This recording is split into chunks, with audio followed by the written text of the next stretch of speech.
Hello everyone, আসসালামু আলাইকুম। আশা করি সবাই ভালো আছেন। আমিও খুবই ভালো আছি। আজকে আমি চলে এসেছি বেনাপোল কার্গো ইয়ার্ডে। বেনাপোল স্থলবন্দর, বাংলাদেশের সবচেয়ে বড় স্থলবন্দর কিন্তু বেনাপোল।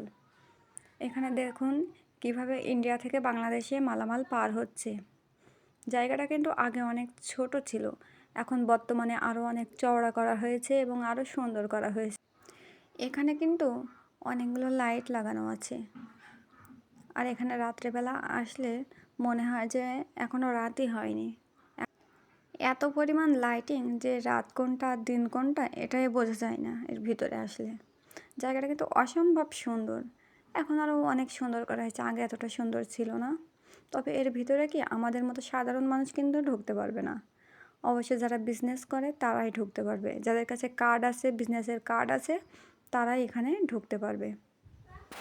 আজকের ভিডিও এই পর্যন্ত। সবাই ভালো থাকবেন, সুস্থ থাকবেন। খোদা হাফেজ।